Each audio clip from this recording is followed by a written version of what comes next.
ఇప్పుడు నెక్స్ట్ ఎలాంటి ప్రమాదాలు చోటు చేసుకునే అవకాశాలు ఉన్నాయి? ఆల్రెడీ మీరు చెప్పారు నవంబర్‌లో బస్సు యాక్సిడెంట్ జరుగుతుంది. ఇంకా మనకి ఉగాది వచ్చే వరకు కూడా ఈ క్రోధినామ సంవత్సరం కొనసాగుతూనే ఉంటుంది కాబట్టి, ఇంకా ఎటువంటి అవకాశాలు ఉన్నాయి? ప్రకృతి నుంచి ఎటువంటి వైపరీత్యాలు ఎదుర్కొనే అవకాశాలు ఉన్నాయి? మళ్ళీ ఎటువంటి భారీ యాక్సిడెంట్ చోటు చేసుకునే అవకాశాలు ఉన్నాయి? ఈ క్రోధినామ సంవత్సరము 2025 సంవత్సరంలో భవిష్యత్తులో అంటే జనవరి, ఫిబ్రవరి నెలల్లో రైలు ప్రమాదం ఉంది.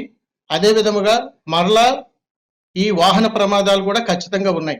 అయితే ఇందులో ముఖ్యంగా అగ్ని ప్రమాదానికి సంబంధించినటువంటి ప్రమాదాలు ఖచ్చితంగా జరుగుతాయి. అదే అండ్ విధంగా రైలు ప్రమాదం అన్నారు గురుగారు.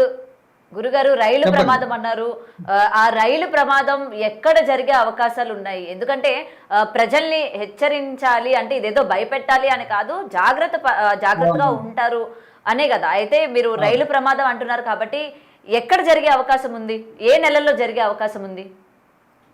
జనవరి, ఫిబ్రవరి మాసాలలోనమ్మ రైలు ప్రయాణానికి సంబంధించి ఆంధ్ర, తెలంగాణ కాకుండా వేరే ఇతర రాష్ట్రాల్లో జరిగేటువంటి అవకాశాలు ఉన్నాయి. అయితే ఇక్కడ మరో ప్రమాద హెచ్చరిక ఏమిటంటే స్కూల్ పిల్లల యొక్క బస్సు ప్రమాదం గురయ్యేటువంటి అవకాశాలు కూడా ఉన్నాయి.